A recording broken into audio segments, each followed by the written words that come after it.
कलीम, कलीम,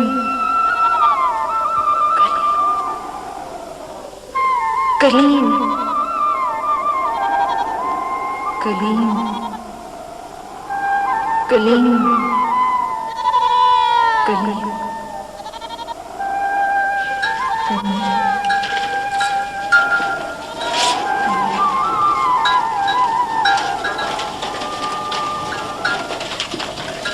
कलीम,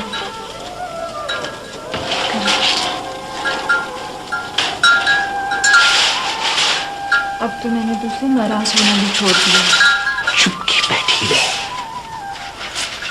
बोलने से रूह के पानियों में अरताश पैदा होता है। मैं कैसे चुप रहूं? झरना भी कभी चुप हुआ है? तुझसे तो मेरी रूह बोलती है, जैसे सितार का ऊपर वाला तार हिलाओ तो निचली तार से आपे ही सुर निकलता है। बात एक ही है, हम क्या एक दूसरे से बोले। फिर तूने इतनी देर क्यों लगाई, जब तुझे इतना प्यार है मुझसे?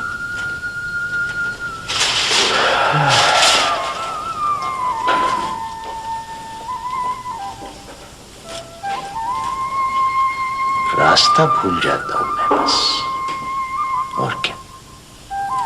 हमेशा रास्ता भूल जाता है तुझे। जेब में धान डालकर जाया कर, सारे रास्ते दान गिराता जाया कर। वापसी पे रास्ता खुद ही मिल जाएगा।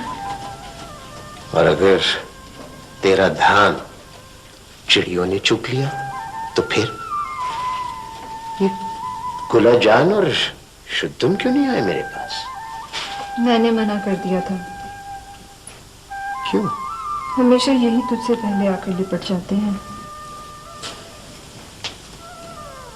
तो फिर? बस फिर क्या, मुझे अच्छा नहीं लगता है।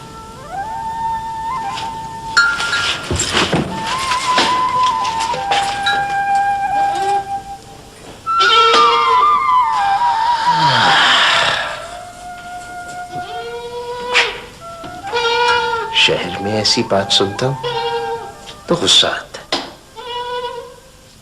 और यहां उल्ट सुकून मिलता है ऐसी बातों से।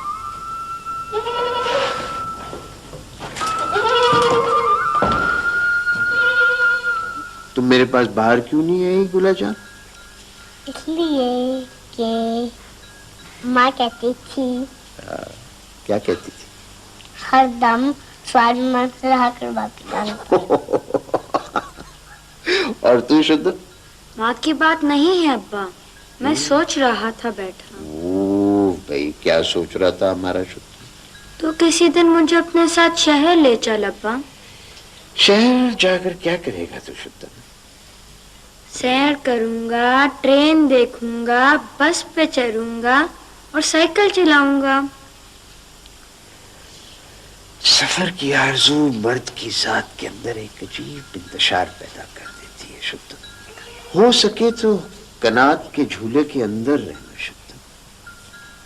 आज तक जो नहीं कर सका तू कैसे करेगा बेचारे? ले तो मुँह कर अब्बा। मेरा मुंह अपनी तरफ करा कर तू क्या करेगी? मैं देखूंगी अब्बा। ओ, क्या देखेगी? अब्बा उनका क्या हाल है? किन का? मुझे तेरे दोस्त है शहर में। अभी तो रहा। उनके पास तो बहुत से खिलौने होंगे अब्बा, वो तो मजे करते होंगे। जरूरी तो नहीं था शुद्ध कि जिसके पास क्या बात ज्यादा करते हैं? खिलौने हो वो ज्यादा मजे करते हो। Button button button.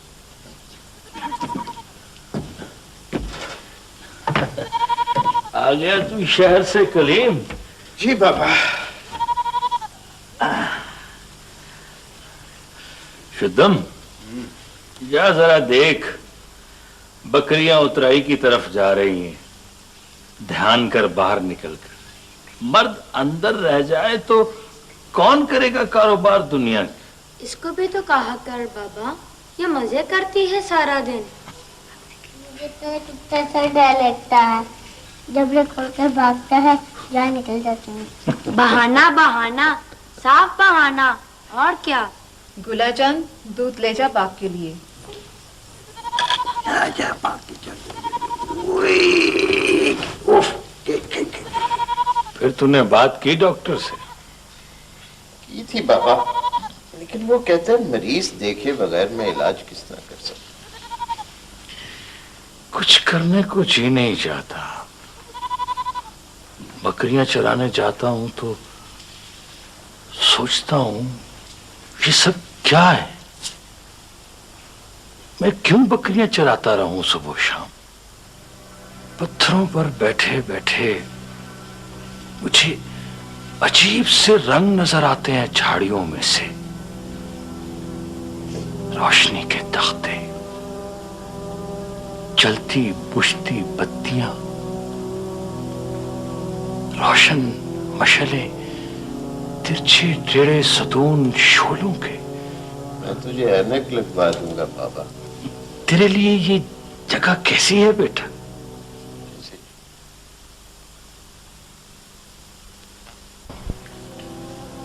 मर गया न कलीम, कुछ बाकी नहीं रहा दुनिया में, कुछ बाकी नहीं रहा। तुझे तेरा बाप अक्सर याद तो आता होगा ना? मैं जब बकरियां चराने जाऊं तो उसके दरवाजे के आगे रुक फिर निकलता हूं।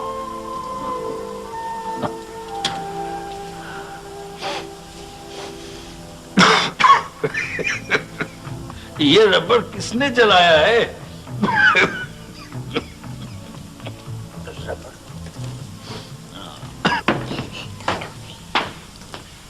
ये रबड़ तूने जलाया पश्मीना? रबड़? कैसा रबड़? देख ले, चूल्हा तो ठंडा पड़ा है।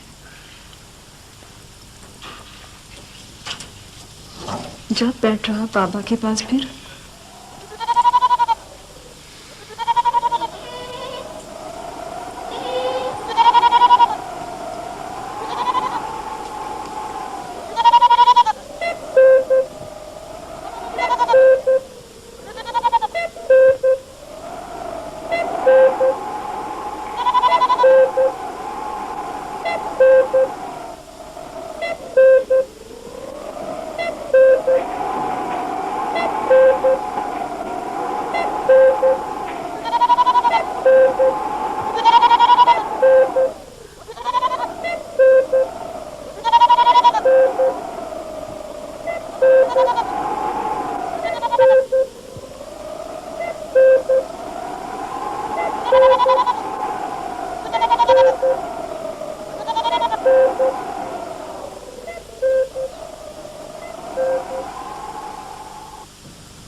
रात को हेलो डॉक्टर उस्मान, मैं इस वक्त आपको तकलीफ देने के लिए शर्मिंदा हूँ।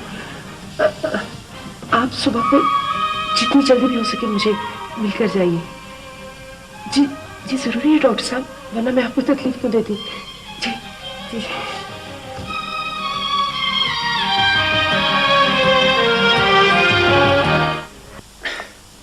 रात आपकी कैसे गुजरी? बहुत अच्छी। मुझे तो कभी कभी ऐसी नींद आती है। रात तो मुझे ऐसा महसूस हुआ जैसे मैंने अपनी केंचली उतार कर फेंक दिया, जैसे कि यूकलिप्टस का दरख्त छाल उतार कर उसके बाद मुलायम और तना बनकर। आपके सर दर्द का क्या हाल रहता है अब? होता है कभी कभी, लेकिन कल रात नहीं था।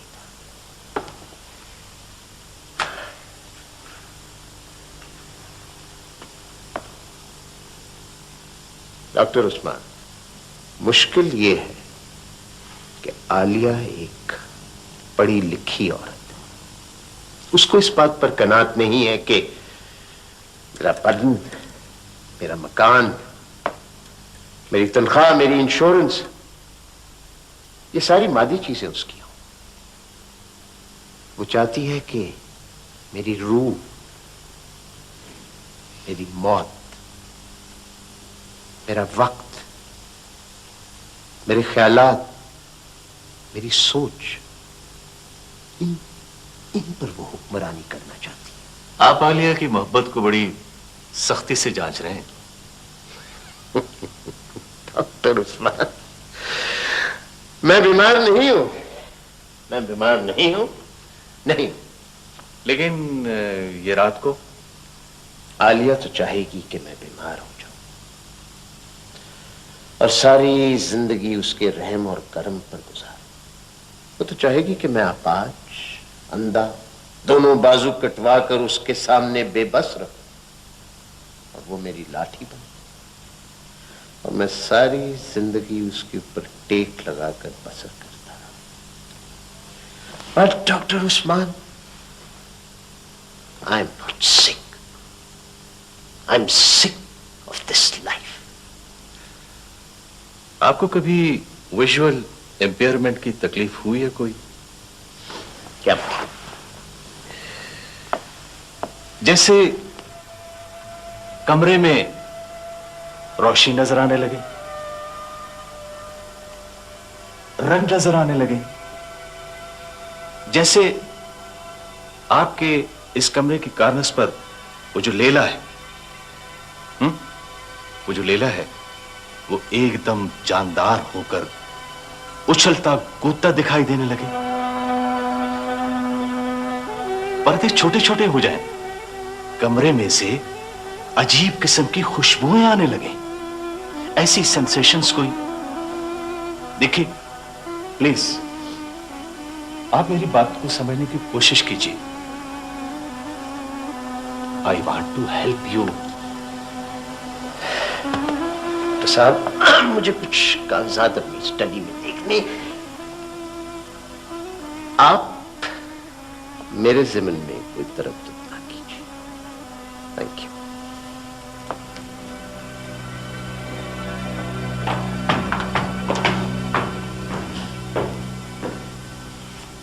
Any use? कोई नहीं। वो कॉपरेट तो करते ही नहीं है। एक कैफियत कब से? कई सालों से है डॉक्टर साहब।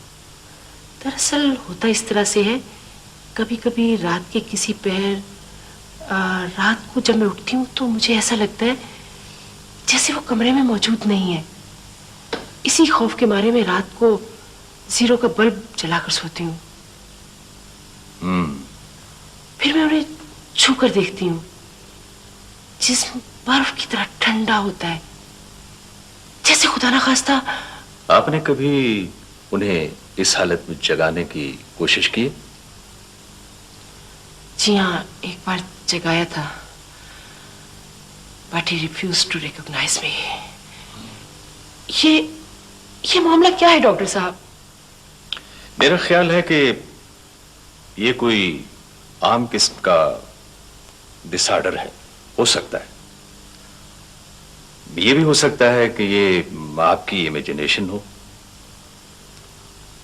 और ये भी हो सकता है कि ब्रेन ट्यूमर हो या मेंटल डिसऑर्डर हो किसी किस्म का। इन्हें किसी किस्म की हेलुसिनेशंस तो नहीं होती हैं? मुझसे तो उन्होंने कभी जिक्र नहीं किया। कॉन्स्पिरेसी हो रही है मेरे खिलाफ। हम आपकी मदद करना चाहते हैं कलीम साहब। क्यों ना मैं आपको अपने साथ गाड़ी में ले चलूं और रास्ते में ड्रॉप करता जाऊं? Sure, yes of course, thank you. अच्छा तो फिर इजाजत है Begum Kaleem. Thank you doctor Usman. Okay, thank you. आइए।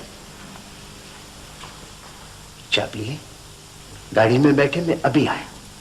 अच्छा प्लीज जरा जल्दी आ जाइएगा।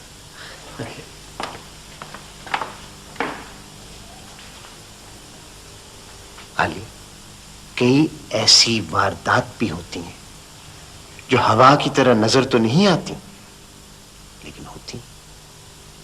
कैसी वारदात? तुम दरअसल एक पढ़ी लिखी औरत, और तुम्हारा इमोशनल सेल्फ इतना परागिंदा हो गया है कि तुम जज़ब करने की कुव्वत तो रखती हो, लेकिन किसी चीज में समो जाने की ताकत तुम्हारे पास नहीं। औरत को मर्द की जिंदगी में उतना ही दखल होना चाहिए जितना पकवान में नमक। ज्यादा नमक जहर होता है।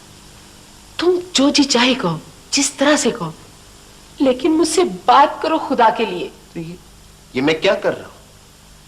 ये तो एक्यूजेशंस है, इल्जामात है।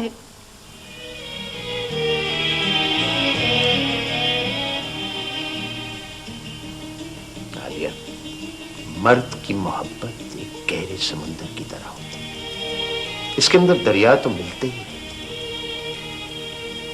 वो नए पानियों से भी प्यार करता है और पुराने पानियों से।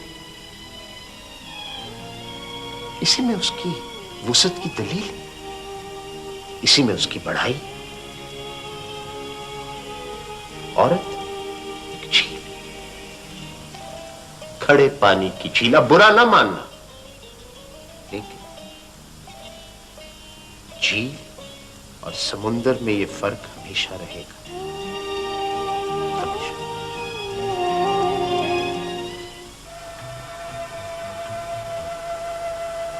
मुझे हरदम आवाजें आती रहती,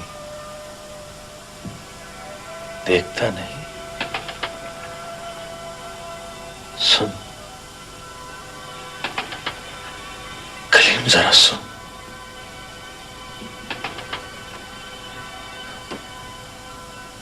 फिर वो आवाज आई।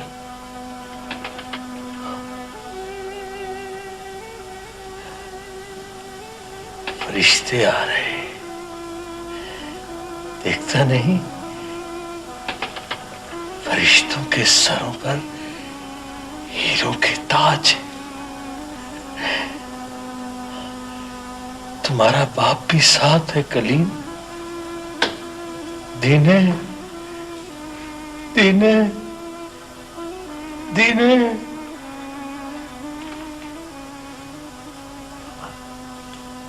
मैं तुझे शहर ले चलता हूं, डॉक्टर को दिखवा लो। पश्मीना कहती है बाबा तुझ पे जिन भूत का साया हो गया है। बैठा बैठा हवा से बातें करने लगता। कली, क्या ऐसा नहीं हो सकता कि एक आदमी दो जगह पे रहे एक ही वक्त में? अपने यार दीने के पास भी चला जाऊं और पश्मीना बेटी के पास भी रह जाऊं। काश ऐसा ना हो बाबा। पश्मीना,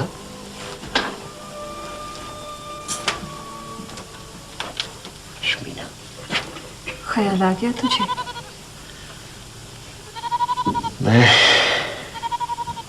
बाबा को शहर ले जाता हूं। वहां एक डॉक्टर है, बड़ा नामी ग्रामी। उसे इसकी नब्ज दिखवाता हूं। इसे बैठे बिठाए पता नहीं क्या हो जाता है। दिमाग पर असर हो गया इसके। तू जो चला जाता है शहर, पीछे नाता ही टूट जाता है। अब बाबा को भी ले जा साथ अपने।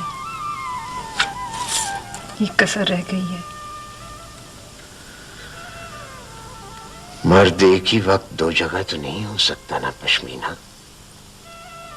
मैं चला भी जाऊं, होता तो तेरे पास हूं।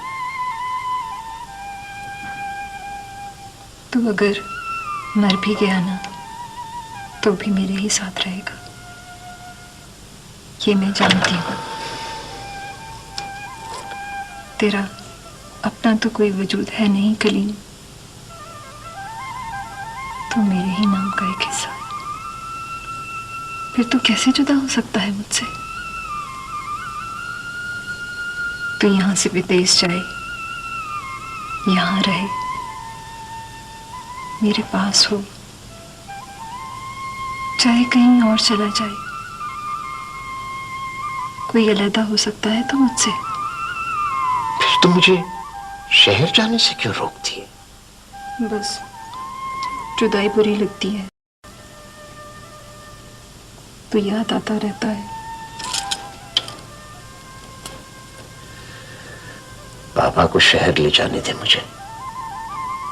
डॉक्टर को इसे दिखाओ। डॉक्टर कोई आई को टाल देगा। मौत और मोहब्बत तो किसी के बस की चीज ही नहीं कलीम। ये तो अल्लाह के हुक्म की तरह अटल फैसले हुआ करते हैं। कलीम, कलीम इधर आना। ये रबड़ किसने जला दिया? शुद्धम, खबरदार अगर साइकिल का रबड़ लेकर आया घर।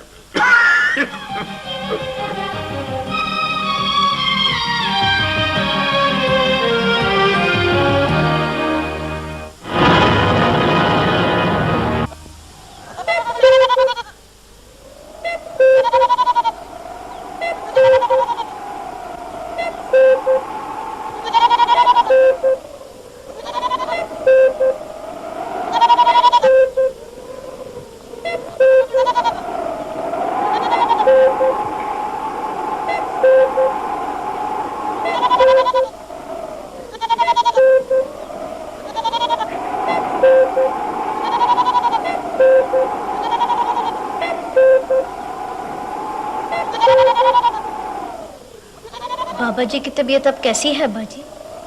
कौन से बाबा जी? आप बता रहे थे ना कि शुद्धम और गुलाजान के नानाजान बीमार हैं। हाँ, वो बाबा जी। बीमारी क्या है?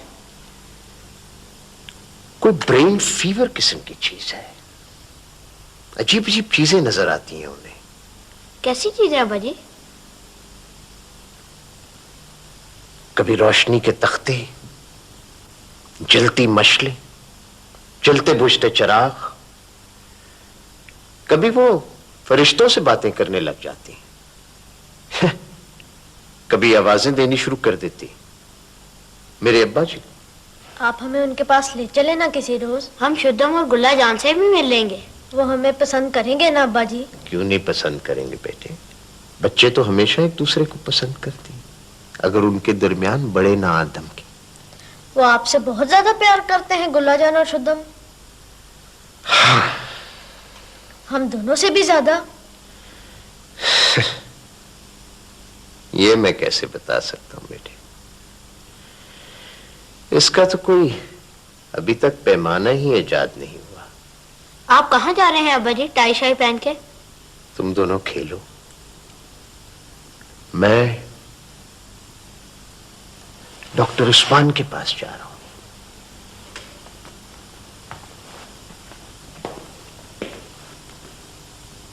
आज आपकी तबीयत कैसी है कलीम साहब? मैं आपसे एक बात करना चाहता हूं डॉक्टर साहब। इसीलिए मैं आज खुद आपके पास आया हूं। With player. Mister France. जी सर। प्लीज आइए जी, आइए प्लीज आइए, उधर बैठते हैं। आइए, थैंक यू। यहां आप रिलैक्स होकर बैठ जाए। थैंक यू जी। बहुत देर मैंने कोशिश की कि मैं किसी से इस बात का जिक्र ना करूं, लेकिन मुझे लगता है कि बाबा के फौत हो जाने के बाद मैं यहां रह नहीं सकूंगा, और इतना बड़ा बोझ मैं अपने सीने पर लाद कर जाना नहीं चाहता। फरमाइए प्लीज। मेरी एक बीवी और 2 बच्चे और हैं। ये क्या कह रहे हैं आप? वो यहां नहीं रहती।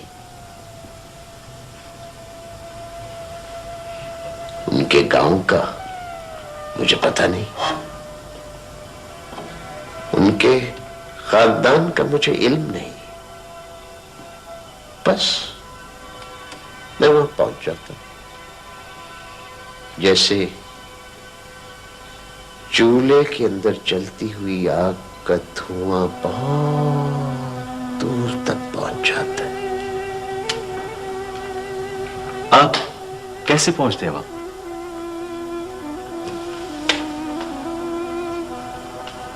कभी कभी रात के वक्त,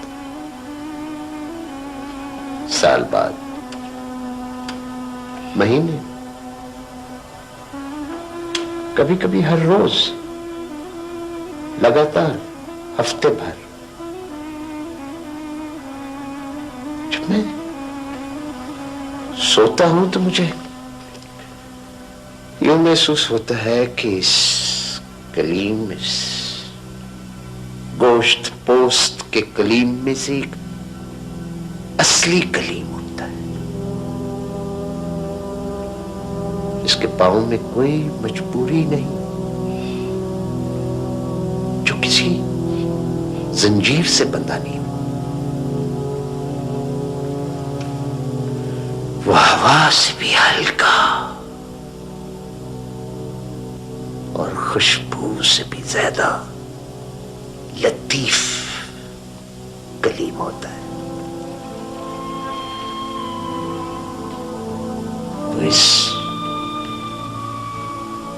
वजूद से उठता है और हवा की लहरों पर तैरता हुआ पश्मीना तक पहुंच जाता है। किसके पास? पश्मीना, मेरी बीवी। उसे मैंने किसी हमदर्दी या मजबूरी या जरूरत के तहत नहीं चुना, बस वो मेरी बीवी है। हम एक दूसरे से यूं मिलते हैं जैसे हवा का एक झोंका दूसरे झोंके से मिलता है, बिला मतलब, बेसाख्तगी के साथ। आप मेरी बातों पर यकीन कर रहे हैं? जी जी कलीम साहब, मैं आपकी सब बातें बड़े ध्यान, बड़े गौर से सुन रहा हूं। Please please.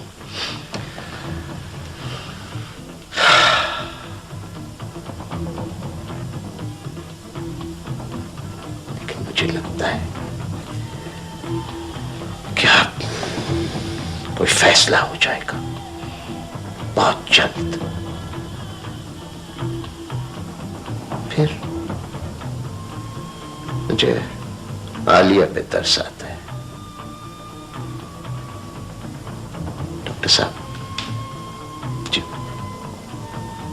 क्या ये मुमकिन है कि मैं ख्वाब में अपने दूसरे असली वाले घर जा सकता हूं हकीकत में?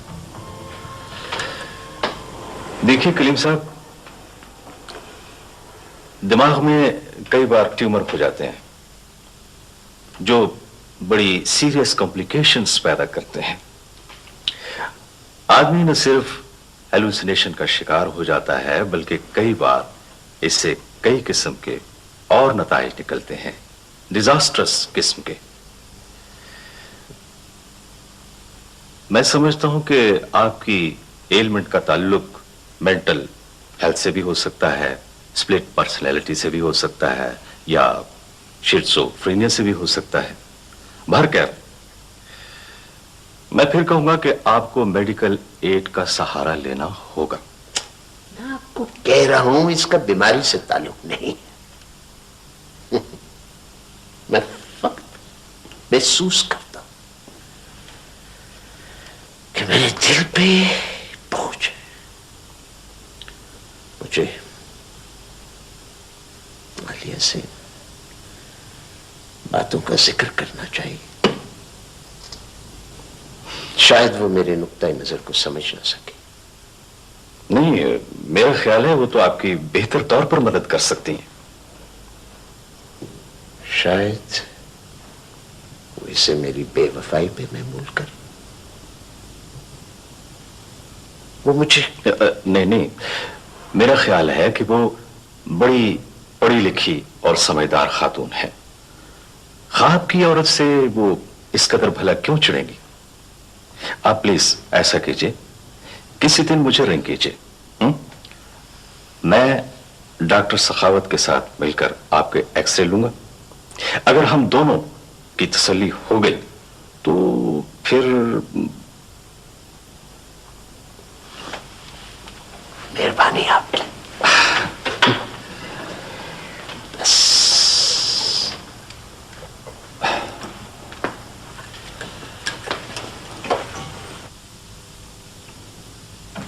तुम एक वक्त में दो औरतों से कैसे मोहब्बत कर लेते हो?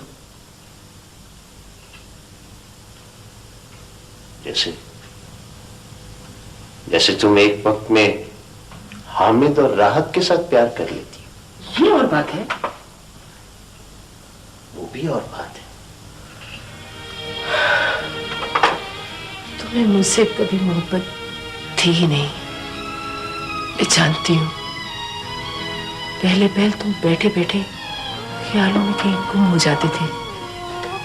तुम्हारे ख्यालों की रानी कोई और थी हमेशा। फिर रफ्ता रफ्ता इस फरार ने एक और सूरत इख्तियार कर ली।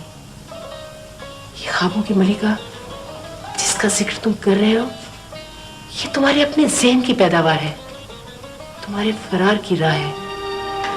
तुम मुझसे फरार होकर उसकी आगोश में बना लेते हो। मैं जानती हूँ, जानती हूँ, जानती हूँ। वफा करना मेरे बस में होता तो मैं हमेशा तुम्हारा वफादार रहता आलिया। तुम उस ख्याली महबूबा की खातिर एक बसे हुए घर का सुकून तबाह कर रहे हो। मुझे, हामिद को, राहत को अजियत के हवाले कर रहे हो।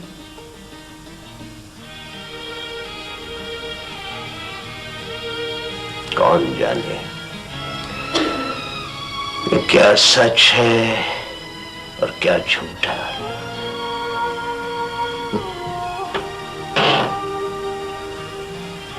कौन जाने कि जब हमारी आंख किसी दूसरे जजीरे या किसी दूसरे सैयारे पर खुले तो ये जिंदगी, ये कुर्राए अर्ज की जिंदगी एक नन्हे और उचटते ख्वाब की तरह बेमानी नजर आए। कौन जाने कि वो असली है और ये ख्वाब, या फिर ये असली है और वो ख्वाब। इसका रुकिया करना बहुत मुश्किल है मेरी जान। कलीम, कलीम, तुम इलाज करवा लो, सब ठीक हो जाएगा। खुदा के लिए मेरे साथ अस्पताल चलो। तो मेरी हालत का कोई भी इंटरप्रिटेशन हो, कहो कि ये फरार है, ये बेवफाई की आरजू का मुंजमद होना है, डॉक्टर उस्मान कहे कि ये ब्रेन फीवर है, माहिर कहें कि ये स्प्लिट पर्सनैलिटी है, हेलुसिनेशंस है, जो मर्जी कहो, लेकिन मैं बताना अपना ये फर्ज समझता कि जिस सतह पर जिस्म जिंदा रहता है, उस सतह पर इंसानी रूह का मुकाम कभी तो होता है और कभी नहीं होता। राहत का क्या बनेगा? हामिद के मुतालिक तुमने क्या सोचा है? मुझे गोली मारो, मैं तो पराई बेटी हूं, लेकिन इनका क्या बनेगा? ये तो तुम्हारी अपनी औलाद है।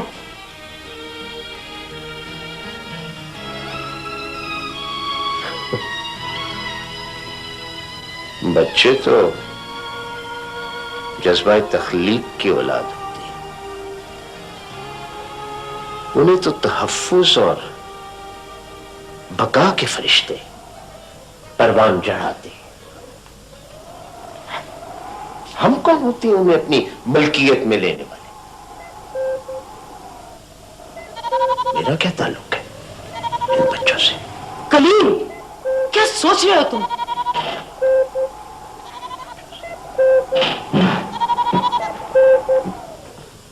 कलीम, मैं आलिया बुला रही हूं तुम्हें। कलीम, कलीम,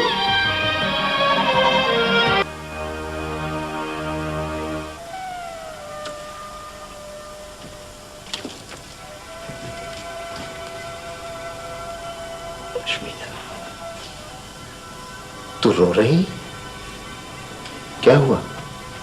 अब आया है तू शहर से लौट कर। बाबा तो तेरी रात देख देख कर चला भी गया। चल लौट जा शहर, छोड़ जा हमें। मत बोल पश्मीना, चुप रहे। तूने भी बोलना शुरू कर दिया तो फिर मेरे पास कोई ऐसी जगह नहीं रहेगी जहां मैं आराम से जाकर बैठ सकूं, ठंडी हवा से बातें करूं। कलीम, बाबा चला गया हमें छोड़कर। कलीम, मेरा बाबा चला गया, बाबा चला गया मेरा। जाने दे, मत रो, मत कर उसकी राख खोटी। आंसू जंजीर होते, बांध लेते हैं आदमी को। मत बांध मुझे किसी जंजीर के साथ। अब मैं अकेली क्या करूंगी? तू तो अपने शहर चला जाएगा।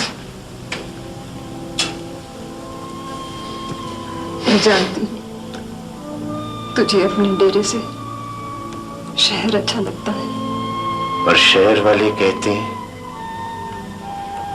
तू यहां होते हुए भी कहीं और चला जाता है। कलीम, वादा कर तू अब कहीं नहीं जाएगा। क्या वादा करने को? दूसरे से किया हुआ वादा टूट जाता है, अपने दिल से किया हुआ वादा कभी नहीं टूटता। मत बोल, चुप रह। देख तो कलीम, मैं बुलाती हूँ ये बोलता ही नहीं। ऐसा संगीत तो पहले ना था बाबा।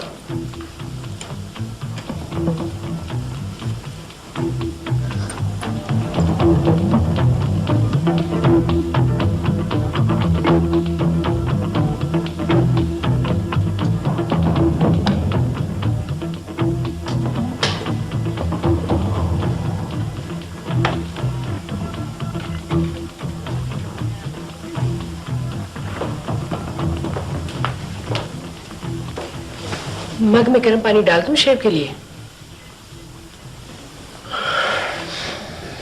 दफ्तर नहीं जाऊंगा आज, बहुत थकान है मुझे।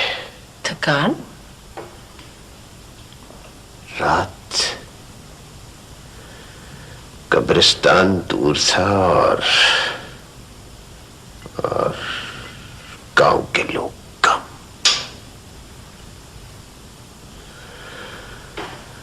बहुत दूर तक मुझे कंधा देना पड़ा। सुर्ख थी कब्रिस्तान की मिट्टी। आलिया, कंधा देना पड़ा? किसे? कौन सा कब्रिस्तान? देखा लिया।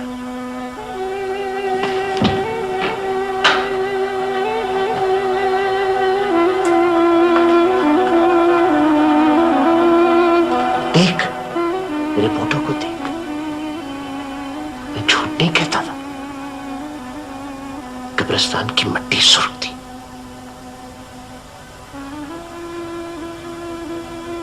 मैंने बाबा जान को जब लहद में उतारा, देखा ले,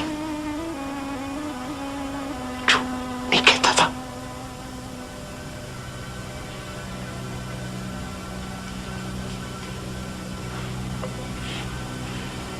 वो मेरा इंतजार करेगी अब।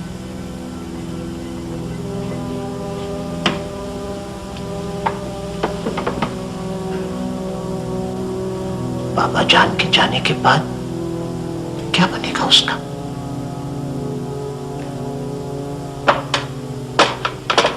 ये कैसी अजीब और गरीब मिट्टी है। कहां से पड़ी आपके जूतों पर?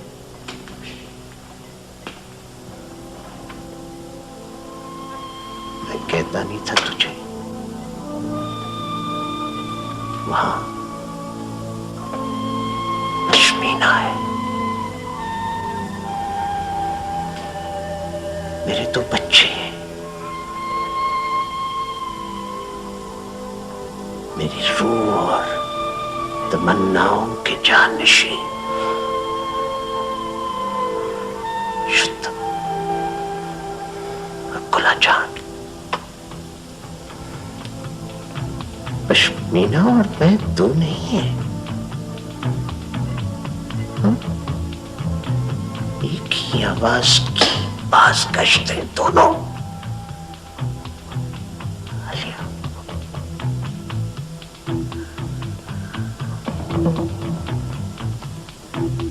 I'm sorry। कह दो, सब कुछ कह दो। कम से कम मुझे दोहरा अजाब तो न हो। थोड़ा सा। हाँ,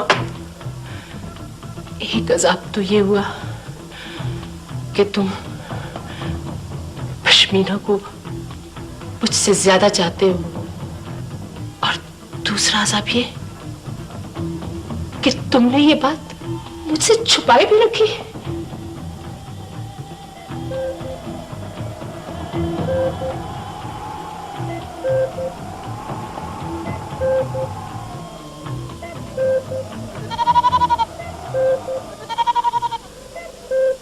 आलिया, मुझे एक ग्लास पानी ला दो।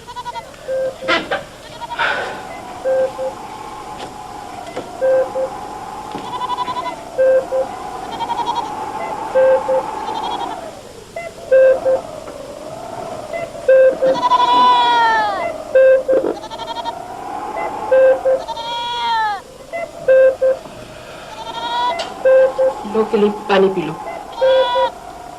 कलीम, कलीम।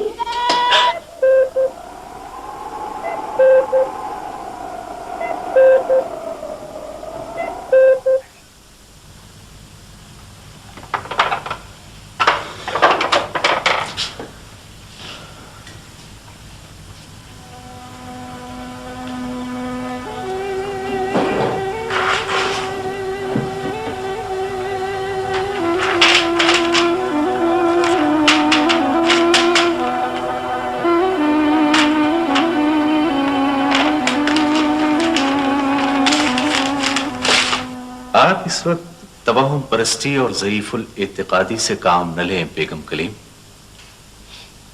मैं समझता हूं आपके लिए ये सदमा बर्दाश्त करना किस कदर मुश्किल है, लेकिन अगर आप इन लाइंस पर सोचना शुरू कर दें तो मेरा ख्याल है कि आपकी अपनी थिंकिंग खराब हो जाएगी। तो फिर मैं क्या सोचूं?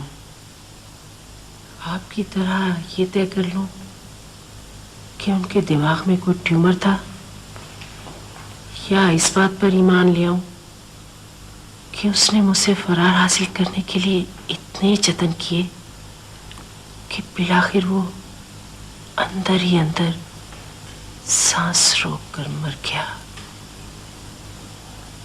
देखिए, उनके मरने का रीजन चाहे कुछ भी हो, लेकिन आप अपने बच्चों को सिर्फ यही बताइए कि उनके अब्बा ब्रेन ट्यूमर के मरीज थे, ताकि कम से कम स्कूल जाकर उन्हें अपने हम जमातों को यह बात बताने में आसानी हो।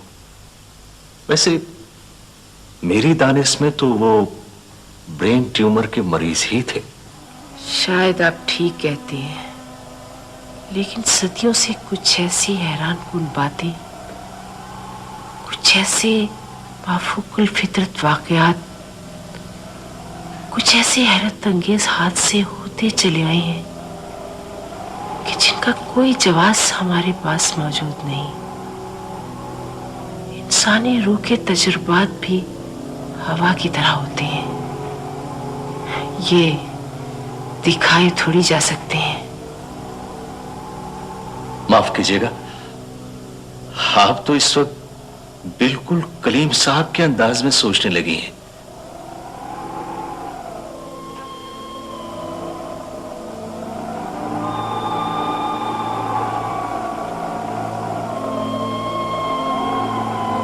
मैंने हथेली खोल दी है कलीम। मोहब्बत का पारा मुट्ठी भींचने पर उंगलियों की दर्जों से निकल जाता है। अब हथेली खुली है तो ऐसा लगता है जैसे तुम यही कहीं हो।